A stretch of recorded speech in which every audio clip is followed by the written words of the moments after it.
Imagine une nuit paisible à Paris, où les rues dorment sous les étoiles, mais où une jeune femme de ménage, dans l'ombre d'un appartement luxueux, résout un problème à 200 millions d'euros en quelques secondes. Et ce que le PDG fait ensuite bouleverse tout. Plonge dans cette histoire captivante de talents cachés et de courage qui prouve que les héros peuvent surgir des endroits les plus inattendus.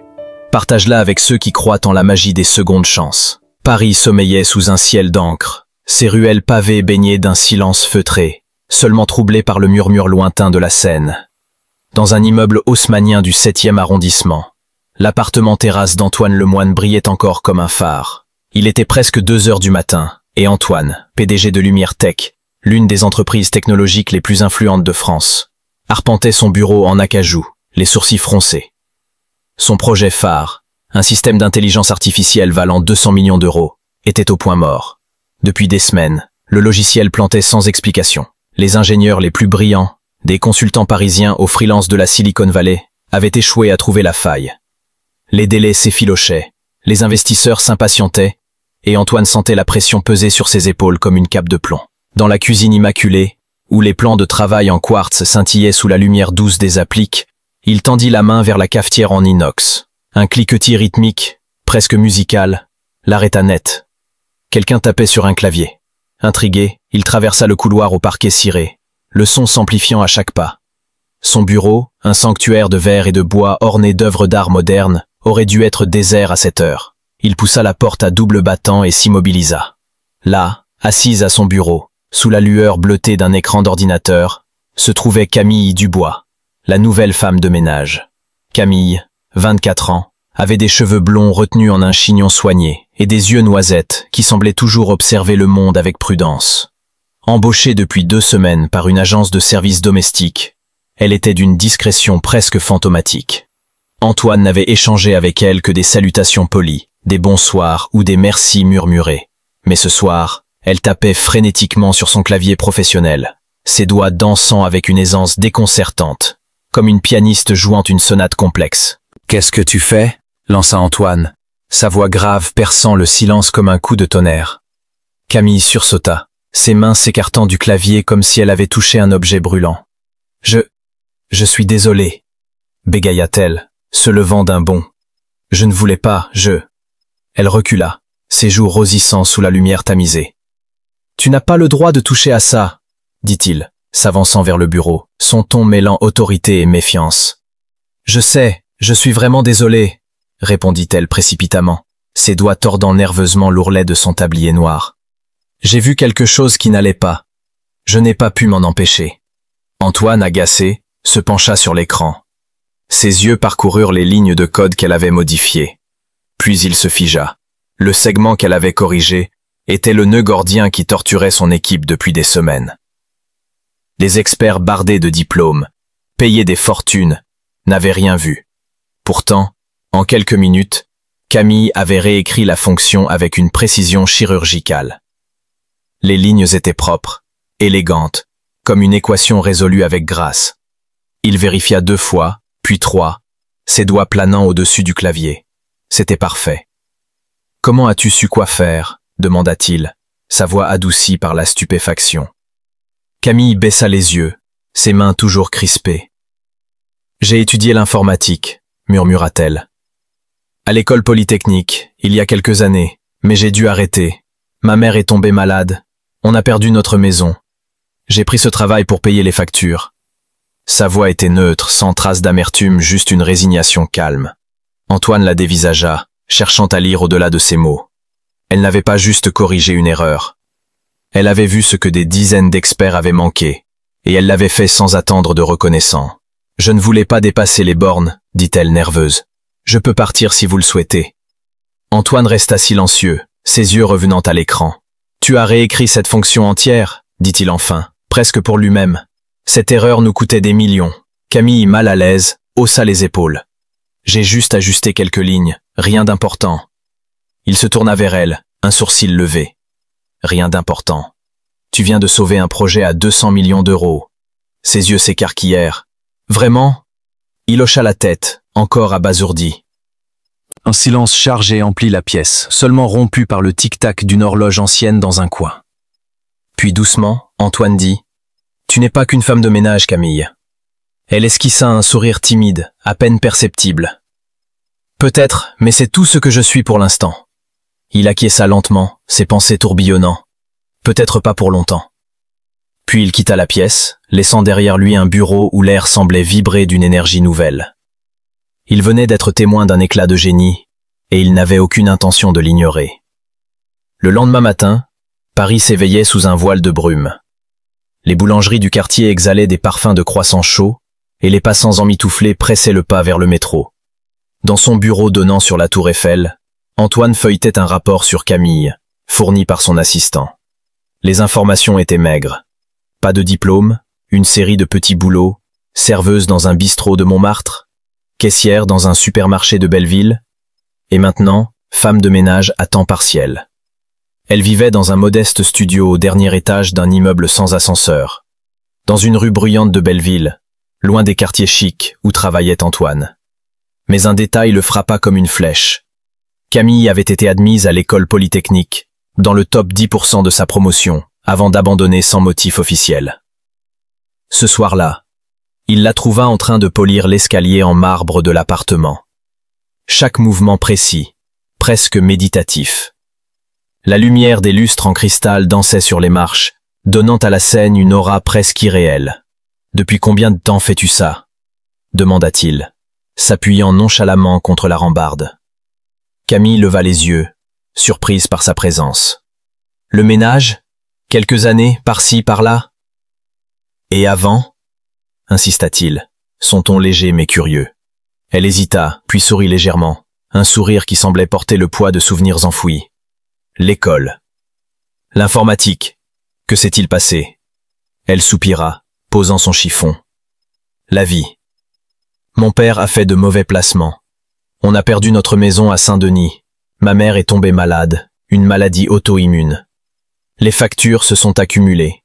J'ai dû arrêter pour travailler. » Antoine hocha la tête, absorbant ses paroles. « Polytechnique, c'est ça ?» Ses yeux s'écarquillèrent. « Vous avez enquêté sur moi ?»« Je vérifie tous ceux qui touchent à mon code, » répondit-il avec un demi-sourire, mi-sérieux, mi-taquin. Camille laissa échapper un rire doux, teinté de résignation.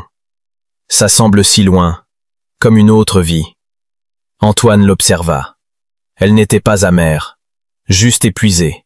Une fatigue qui venait non pas du ménage, mais de porter un fardeau trop lourd. Cette nuit-là, après son départ, Antoine glissa un dossier sur son bureau, parmi les piles de documents qu'elle pourrait ranger. À l'intérieur, un extrait de code volontairement erroné. Un piège subtil mais suffisamment complexe pour défier un œil non averti. Le lendemain matin, le dossier était impeccablement rangé, avec une note manuscrite glissée à l'intérieur. Erreur dans la boucle de validation corrigée. J'espère que c'est OK. Pas de signature. Juste 10 minutes de pur génie.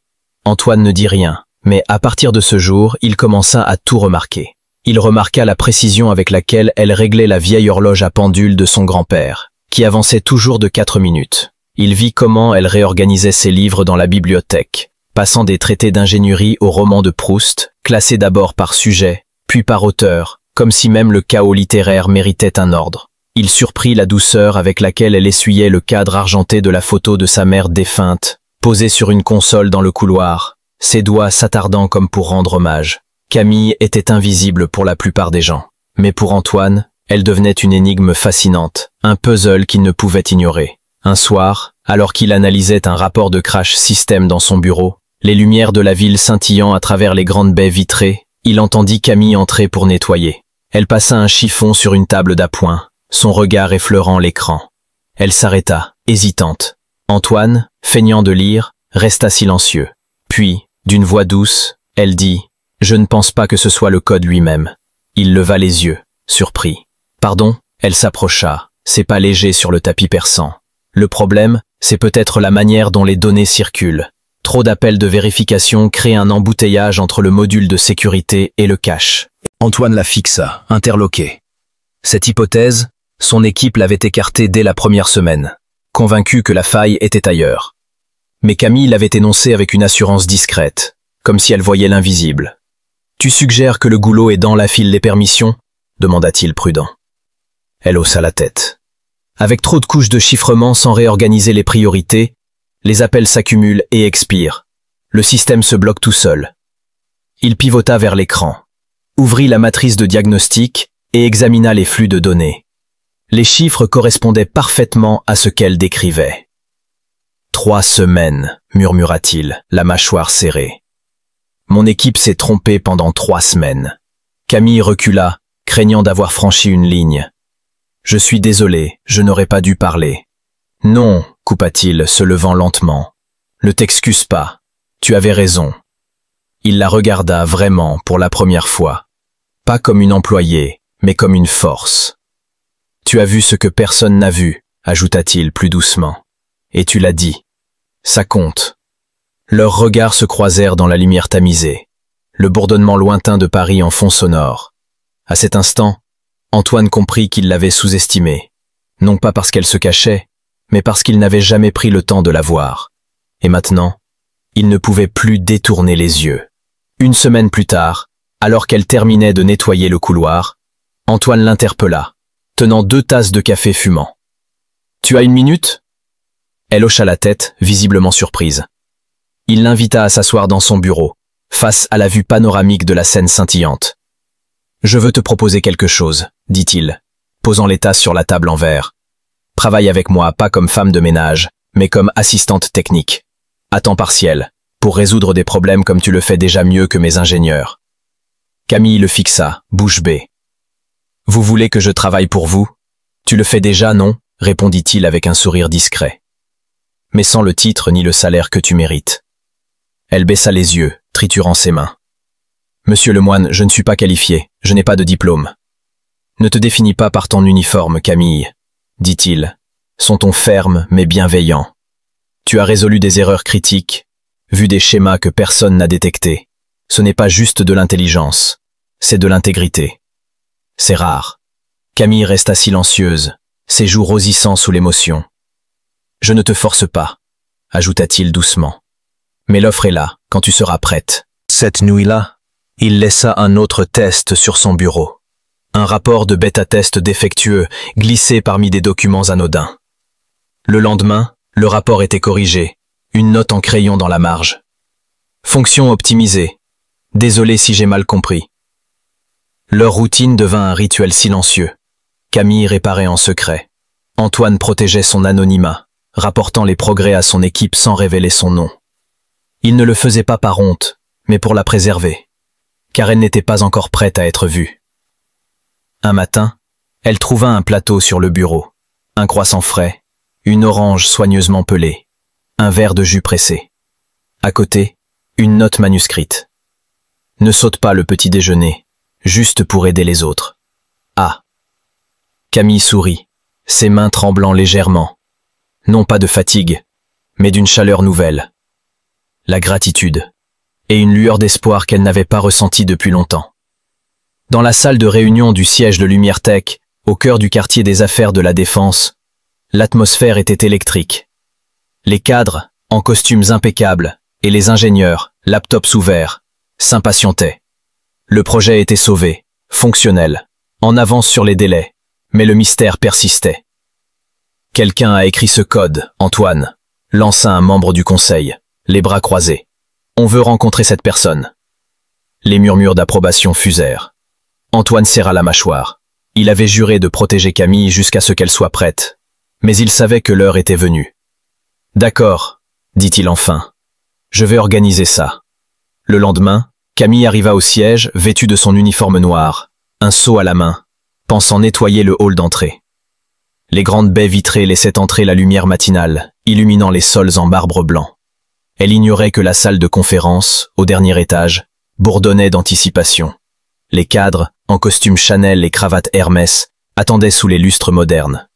Antoine monta sur scène, son costume bleu marine impeccable.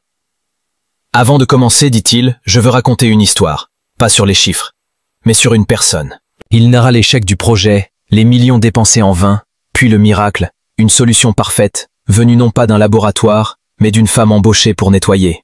« Camille, veux-tu me rejoindre ?» lança-t-il, son regard cherchant l'arrière de la salle. Camille, un chiffon à la main, se figea, son cœur battant à tout rompre. Les têtes se tournèrent, des chuchotements s'élevèrent. Lentement, elle avança, ses pas résonnant sur le marbre. Antoine lui tendit la main pour monter sur scène. « Voici Camille Dubois », dit-il, sa voix ferme. « Elle a été embauchée pour nettoyer nos sols. Elle a fini par sauver notre entreprise. » Un silence stupéfait, puis une ovation éclata, les applaudissements faisant vibrer la salle. Camille, les joues en feu, murmura. « Je n'ai fait que... voir une erreur. » Antoine lui tendit le micro. « Laisse-les te voir, Camille. » Les larmes aux yeux, elle dit. « Je ne pensais jamais être ici, dans une salle comme celle-ci. » L'ovation redoubla. À cet instant, les hiérarchies s'effacèrent. Camille n'était plus une ombre. Antoine n'était plus seulement un PDG. Il était l'homme qu'il avait vu. Une semaine plus tard, les médias parisiens s'emparèrent de l'histoire. Le Figaro titrait « La femme de ménage qui a sauvé Lumière Tech ». Des universités, des start-up, même des investisseurs voulaient Camille.